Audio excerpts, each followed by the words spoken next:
Pois é, o governo resolveu indicar 19 nomes para as agências reguladoras, mas por enquanto os nomes da Anatel ainda não saíram. E a gente vai falar também no episódio de hoje sobre o acordo entre a Vivo, Anatel e Tribunal de Contas da União, e também começar a fazer um balanço do que foi o ano de 2024 do ponto de vista regulatório. Fiquem de olho.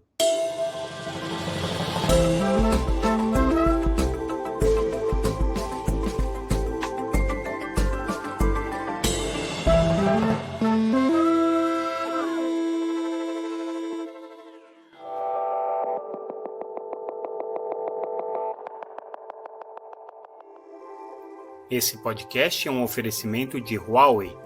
No Brasil, para o Brasil, mirando um futuro conectado, inteligente e sustentável. E ConnectWay, uma empresa que há mais de 20 anos distribui soluções e equipamentos Huawei no Brasil. Olá pessoal, tudo bem? Aqui é Samuel Possebon, editor da Teletime. A gente está de volta com mais um episódio do Boletim Teletime, nosso podcast diário com as principais notícias do mercado de telecomunicações. Hoje trazendo os destaques dessa segunda-feira, dia 16 de dezembro de 2024. Vamos começar com uma notícia que saiu no fechamento da nossa edição, então estamos dando aí em cima da bucha. O governo publicou em Diário Oficial, edição extra do Diário Oficial, a lista de nomes que o Palácio do Planalto está encaminhando para o Senado, para as agências reguladoras. Foram nada menos do que 19 nomes indicados pelo Palácio do Planalto para várias agências reguladoras. Ali tem a Agência Nacional de Águas, tem a Ancine, tem a ANS, tem a Anvisa, a NTT, enfim, várias agências, mas nada da Anatel. A gente já tinha trazido a notícia de que o governo havia batido o martelo em 2 nomes para ocupar as 2 vagas em aberto na agência de telecomunicações. O Vitor Cravo, que foi procurador especializado da agência, e também Edson Holanda, que hoje ocupa uma gerência jurídica na Telebrás.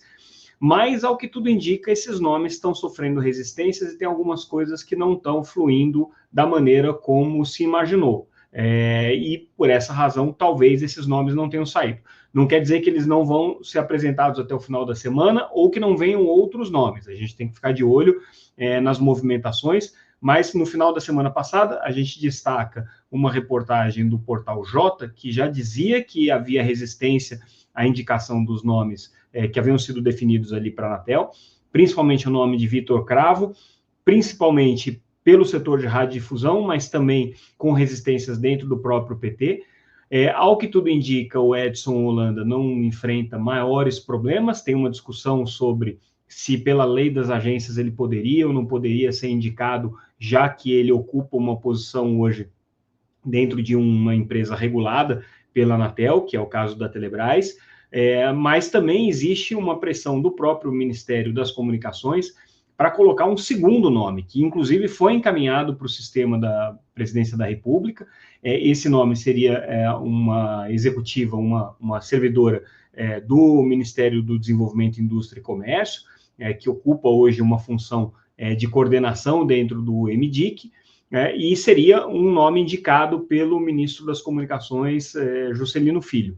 Mas também parece que há resistências ao nome dessa pessoa, por conta de vinculações que ela já teve durante o governo Bolsonaro. Então, não existe certeza se o nome dela vai vingar ou não. Dito isso, essas podem ser possíveis razões pelas quais os 2 nomes para a Anatel não saíram nesse listão de 19 nomes indicados pelo Palácio do Planalto. A gente tem que aguardar agora os próximos capítulos aí dessa novela, mas a gente lembra que se o governo quiser ter esses nomes indicados esse ano, a ideia é que eles saiam o mais brevemente possível, até porque tem todo o processo de sabatina e o processo de aprovação no plenário do Senado, que precisa acontecer, no caso especificamente do Ministério das Comunicações e da Anatel. A sabatina vai acontecer pela Comissão de Infraestrutura, e aí, para que isso possa acontecer ainda esse ano, os nomes precisam sair com urgência. Começa a ficar complicado aí o cenário de já sair alguma nomeação para a Anatel, a gente segue acompanhando, mas ao que tudo indica, aqueles 2 nomes que já estavam praticamente certos para ocupar as vagas abertas na agência de telecomunicações subiram no telhado. A gente vai continuar acompanhando e trazendo os detalhes aí à medida que a gente for apurando. Outra notícia que a gente traz, importante, inclusive em fato relevante, a Vivo anunciou o acordo que foi firmado com a Anatel e o Tribunal de Contas da União, já sacramentado, já assinado, para o processo de migração do regime de concessão para autorização. Não é o ato de migração propriamente dito, ainda estamos falando do acordo que foi firmado com o TCU. A gente lembra que o TCU colocou algumas ressalvas, o plenário do TCU, né, colocou algumas ressalvas àquilo que havia sido negociado entre os técnicos. Havia uma demanda, principalmente por conectividade na região norte. A Vivo, ao que tudo indica, fez as indicações ali de quais seriam as cidades, o TCU acatou essas indicações, e aí, segundo a empresa, hoje foi celebrado, então, esse acordo, o que significa agora que a concessionária de telecomunicações tem o caminho livre para fazer a transição do regime de concessão para autorização, o que, obviamente, depende agora de um ato da Anatel, né? Depende de um termo de migração que vai ser aprovado pela agência de telecomunicações e celebrado com a Anatel. Mas mais essa etapa vencida, a gente lembra que entre os compromissos ali assumidos pela Vivo estão a obrigação de abrir mão da arbitragem, então é uma disputa que estava correndo na Câmara Arbitral entre a concessionária e a agência de telecomunicações, com valores aí que superavam já os 10 bilhões de reais, pelo menos esse foi o pleito inicial, inclusive provavelmente o valor já estava bem mais alto que esse, depois que foram feitas as primeiras análises técnicas. Também abre-se mão de uma série de disputas administrativas referentes à concessão que acontecem hoje na Anatel, e em contrapartida a Vivo se compromete a fazer investimentos da casa de 4,5 bilhões de reais, principalmente em backhaul e em conectividade. Agora a gente sabe que parte desses projetos vão ser na região norte, pelo menos por pedido do Tribunal de Contas da União.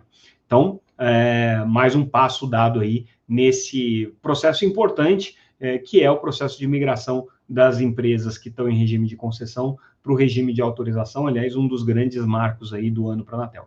E aí, falando nisso, nos grandes marcos da Anatel, a gente traz hoje um artigo escrito pelo conselheiro Alexandre Freire, em que ele faz uma espécie de um balanço, né, das principais iniciativas que passaram pelo gabinete dele, que passaram pelo conselho diretor da Anatel ao longo do ano de 2024.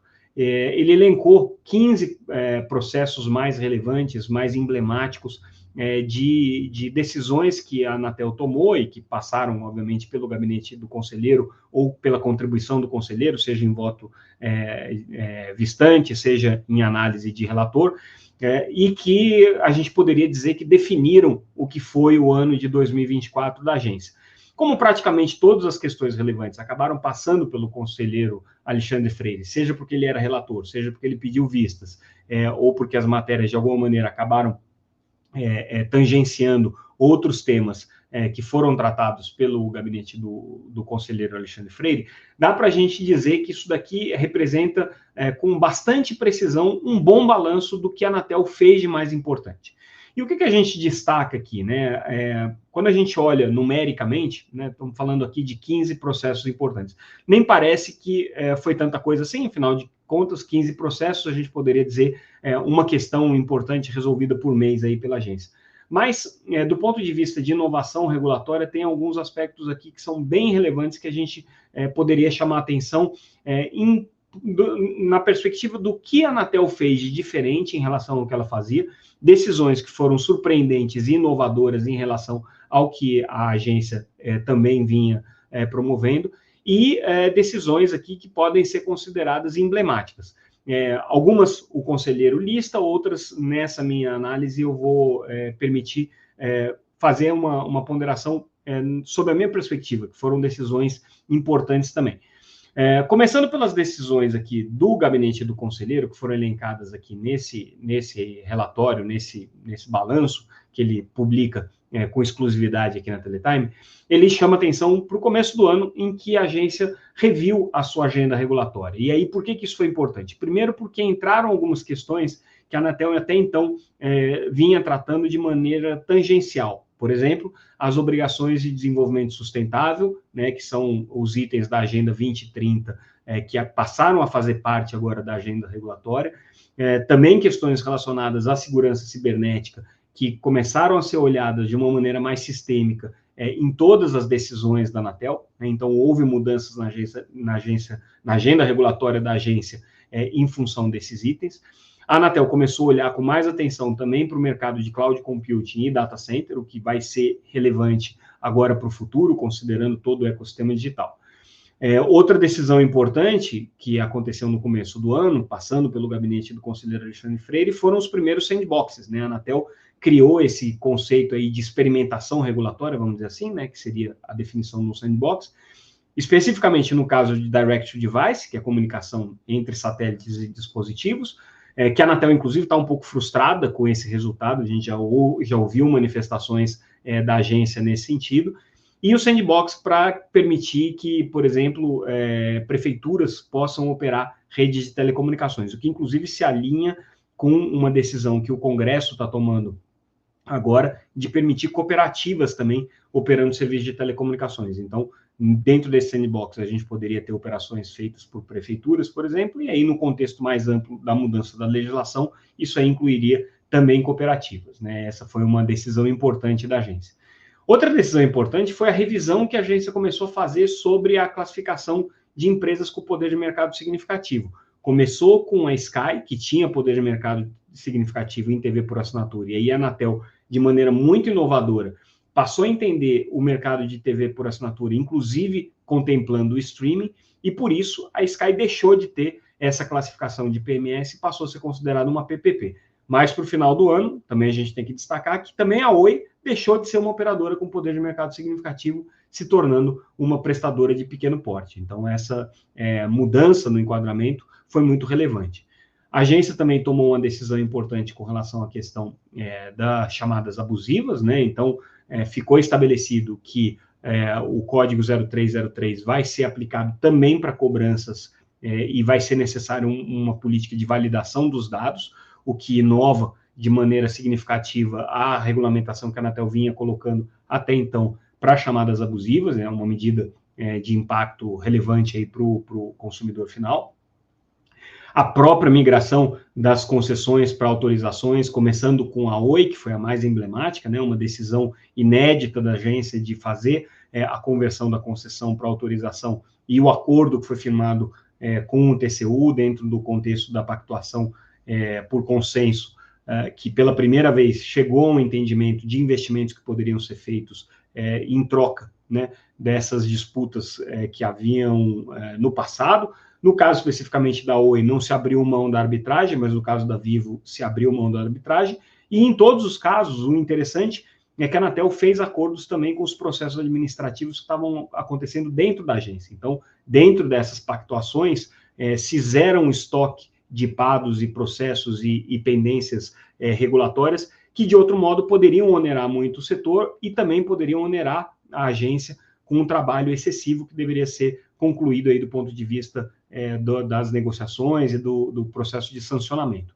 E aí, falando em sanções, uma das grandes inovações aí do ano foram as obrigações de fazer, né? Especialmente o conselheiro Alexandre Freire trouxe uma inovação que foi incluir dentro das obrigações de fazer não só obrigações de construção de infraestrutura, mas também obrigações de investimentos em políticas para conectividade significativa. Um dos casos mais emblemáticos foi, por exemplo, o acordo firmado com a Claro para investimentos em políticas de inclusão de mulheres em condição de vulnerabilidade, né, e de capacitação delas para uso de tecnologia. Foi uma medida, uma obrigação de fazer bastante inovadora, mas houve outras também, como, por exemplo, conectividade em comunidades indígenas e quilombolas, né, que não estava previsto até então. Um outro ponto importante aqui, firmado pela Anatel ao longo do ano, a gente tem que lembrar da tragédia que se abateu sobre o Rio Grande do Sul no mês de maio e junho, por conta das enchentes. A Anatel resolveu antecipar os investimentos que seriam feitos no Rio Grande do Sul para o ano que vem. Então, os investimentos agora vão ser priorizados a partir de 2024. Aliás, a gente vai falar um pouco disso quando a gente falar do orçamento do Ministério das Comunicações. Mas os primeiros projetos de conectividade em escolas vão contemplar investimentos aqui no Rio Grande do Sul, que, aliás, foi um dos pontos também destacados aqui pelo conselheiro Alexandre Freire, foi a decisão da agência de permitir a utilização de satélites para conectividade em escolas, porém, exigir nessa utilização que seja atestada a economicidade dessa tecnologia e que também sejam oferecidas evidências de que essa tecnologia está suprindo as necessidades de conectividade significativa.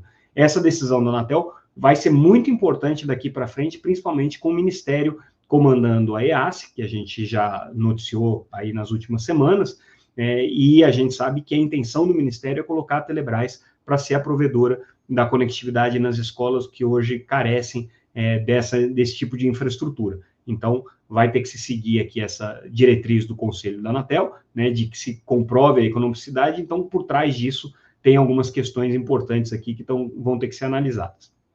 E outras decisões do conselheiro Alexandre Freire que passaram pela Anatel, que são relevantes e que a gente tem que destacar, também passam pelos outros grupos que a Anatel implementou para implementação das obrigações do 5G, especificamente aqui no caso do GIRED, em que a Anatel estabeleceu pela primeira vez um modelo de leilão reverso para esses recursos que sobraram. Então, foi feito um processo para a escolha das empresas que vão atender com os recursos do GIRED a conectividade em localidades que hoje não são atendidas, e a gente teve um resultado interessante aí com Brisanet, TIM e Unifique oferecendo lances para poder utilizar esses recursos para fazer conectividade. Foi a primeira vez que a Anatel utilizou esse mecanismo do leilão reverso.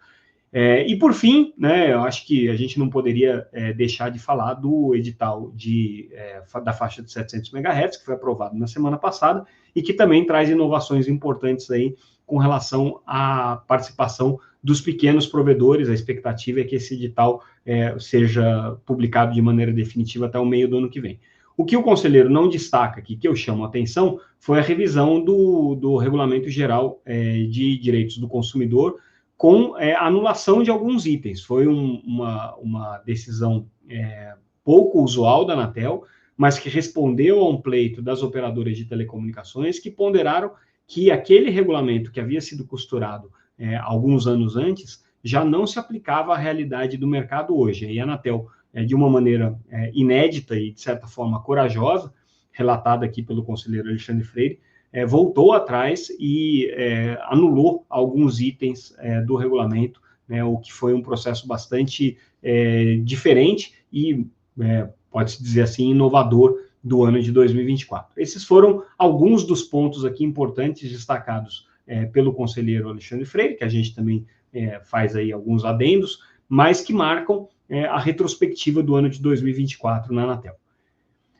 Outra notícia que a gente está trazendo nessa segunda-feira é a aquisição pela Brasil Tecpar da operadora Sempre Internet. A operadora Sempre Internet é uma operadora que atua hoje na região de Minas Gerais, tem cerca de 172 mil usuários, e a aquisição foi avaliada em mais de 500 milhões de reais, no valor total aqui, né, do negócio de 256 milhões de reais, por um percentual aí de cerca de 56%, o que dá mais ou menos R$ 1.500 por assinante, pagos pela Brasil Tecpar, que, de novo, tem sido uma das operadoras aqui mais ativas no processo de compra de fusões e aquisições no ano de 2024, e tudo indica que vai seguir na mesma toada também em 2025. Então, a Brasil Tecpar com uma disposição clara aqui de crescer comprando outras empresas. Eles chegaram a entrar, inclusive, durante o ano, né, no processo de due diligence para poder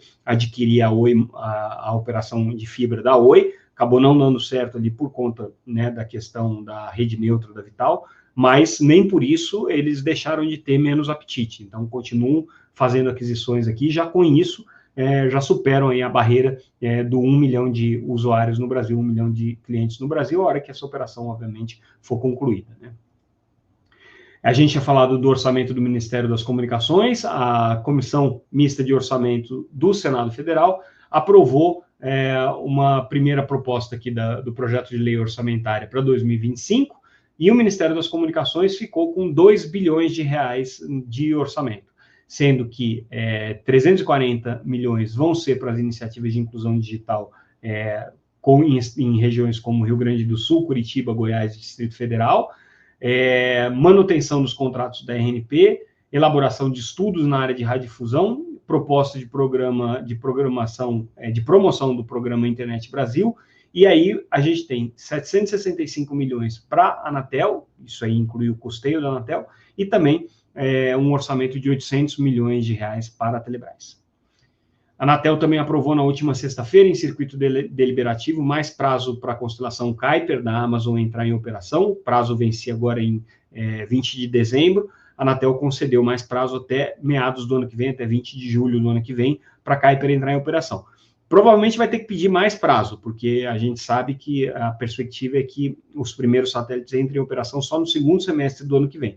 Mas, de qualquer maneira, com isso, a Amazon não passa a ter nenhum risco de perder posições ou perder o direito de explorar o mercado brasileiro, né, e fica tranquila aí para tocar a sua vida. A gente está esperando que a Amazon anuncie mais novidades com relação a esse projeto aí para o meio do primeiro semestre. A gente vai ter um pouco mais de clareza das datas de lançamento e das datas de operação. Mas, por enquanto, a expectativa é final do ano de 2025, comecinho de 26, essa constelação entra, que vai entrar para competir com a Starlink, né, em uma oferta de banda larga por meio de uma constelação de satélites de órbita baixa. E aí, falando nisso, a União Europeia formalizou o consórcio de criação da constelação multiórbita IRIS², né, ou IRIS², que é como eles chamam, ou IRIS², que é uma constelação, um projeto estratégico da União Europeia, que congrega aí várias empresas europeias, as principais operadoras de satélite do continente, Eutelsat, Spasat e SES, que vão construir uma infraestrutura para uso governamental e também privado, e que vai supostamente dar para a Europa uma capacidade competitiva e um espaço de disputa em relação à Starlink e à própria Amazon Kuiper, que são iniciativas norte-americanas, privadas, mas norte-americanas, de angariar e dominância nesse mercado de satélites de órbita baixa. A gente sabe que a China também está seguindo aí o mesmo caminho, né, inclusive negociando aí com o Brasil, talvez uma parceria para a utilização das constelações de órbita baixa chinesas, e agora a Europa dando esse passo aqui importante, um investimento total que a Europa pretende fazer aí da ordem de 11 bilhões de reais nesse projeto. Então é um projeto bastante ambicioso e que inclusive alavanca as próprias empresas europeias. No mesmo dia que a União Europeia anunciou esse contrato, a SES também soltou um fato relevante, confirmando, né, que ela participa aí desse consórcio e dando alguns números da parte dela. Ela vai fazer investimentos aí da ordem de 1,8 bilhão de euros na construção de uma nova constelação de órbita média, MEL, vai participar também na construção da constelação de órbita baixa, mas o interessante é que ela entra com metade dos recursos necessários para fazer essa nova constelação MEL e vai ter 90% de direito de comercialização dessa constelação e uma parte residual da constelação de órbita baixa também. A expectativa da SES é conseguir ter uma captura de valor aí da ordem de 6 bilhões de euros com essa nova constelação, e ela começa a ser implementada a partir de 2027, o que coincide exatamente com a conclusão da fase atual de implementação da constelação mPOWER, que a SES tem hoje em órbita média, é a segunda geração da O3B, né, a empresa de operação em órbita média da SES. A mPOWER é a segunda geração, ela vai ser concluída em 2027, e aí, a partir daí, eles começam a fazer a implementação da IRIS², que, de alguma maneira, vai complementar ou substituir essa constelação de órbita média. Então, com isso, a SES consegue garantir já o próximo passo dentro da sua estratégia de cobertura via satélite, e a SES, a gente sabe que tem o foco principal dela hoje em satélite de órbita média, né? Ela tem apostado muito nessa tecnologia. Hoje também a Anatel anunciou o lançamento do serviço de geolocalização de emergência, oferecendo recursos dos próprios celulares para poder enviar para corpo de bombeiro, polícia e órgãos de defesa informações sobre a localização dos usuários que acessam os serviços de emergência. Esse serviço chamado Advanced Mobile Location, ou AML, está disponível em todos os celulares Android e também nas versões bem mais novas aí do iPhone. Então, é um serviço aí muito comemorado pelo Google, né, pelo mercado de Android, porque traz uma inovação importante para os serviços de emergência brasileiros. No caso do iPhone, tem que ser uma versão bem atual para poder oferecer essa funcionalidade, mas basicamente vai funcionar assim: quando o usuário ligar para a polícia, ligar para o bombeiro, ligar para o SAMU ou qualquer serviço de emergência, vai junto um detalhe sobre a informação e a localização daquele usuário, né? E com isso facilita aí o trabalho de resgate, o trabalho de localização, o trabalho de fiscalização, né, que os órgãos de segurança precisam ter sobre essas atividades, né? Uma iniciativa bem legal aí da Anatel. A Secretaria Nacional do Consumidor, a Senacom, também publicou hoje uma determinação para que a Amazon e o Mercado Livre definitivamente retirem todos os anúncios irregulares com relação a celulares que não estão homologados pela Anatel. É um pleito da BINE. A Anatel também tem trabalhado muito com relação a esses grandes marketplaces aqui para que trabalhem nesse sentido. Já teve disputa, inclusive judicial, a Anatel saiu vencedora.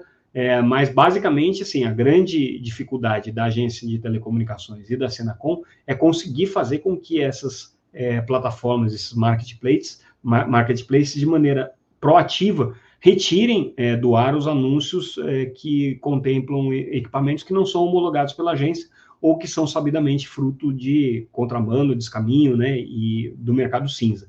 Então, a BINE tem trabalhado muito nessa pauta, inclusive o Brasil, ano passado, a gente deu essa notícia semana passada, teve uma pequena queda aí no índice de celulares no mercado cinza, por conta dessas ações de combate.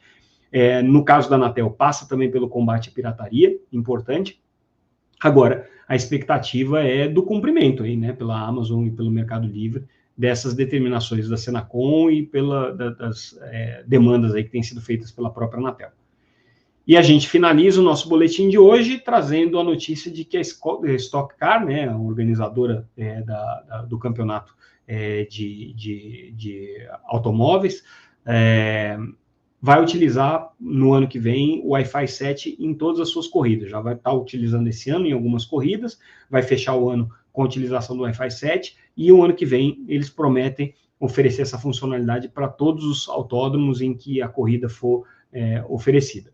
A gente tem que lembrar que a Stock Car tem um patrocínio importante da Qualcomm, que é uma grande fomentadora da tecnologia Wi-Fi 7, e isso aqui tem uma importância geopolítica, porque demarca um território aí que a Qualcomm está insistindo muito, de que existe o uso e aplicação para as tecnologias não licenciadas, de maneira que a Anatel deveria garantir o espectro para essas tecnologias. A Anatel tem trabalhado muito no sentido de rever a distribuição do espectro de 6 GHz e poder reatribuí-lo também ao mercado móvel, ao IMT, a Qualcomm a gente sabe que é uma das defensoras aí de que esse espectro se preserve na íntegra para uso não licenciado, e aí essas demonstrações de Wi-Fi 7 vão um pouco nessa direção. E com isso, a gente encerra mais um dia do nosso Boletim Teletime, mais um episódio, convidando todos vocês, claro, para entrarem no nosso site www.teletime.com.br para conferirem as matérias na íntegra, principalmente essas que estão muito detalhadas, tem muita informação, como é o caso da reportagem com o balanço do conselheiro Alexandre Freire, mas também as outras matérias. Vocês podem também se inscrever para receber a nossa newsletter diretamente no e-mail de vocês e seguir a gente sempre pelas redes sociais como @TeletimeNews. Com isso, a gente encerra o nosso boletim de hoje, ficamos por aqui e amanhã a gente volta com mais um episódio. Como sempre, obrigado pela generosa audiência de vocês. Tchau, tchau, pessoal.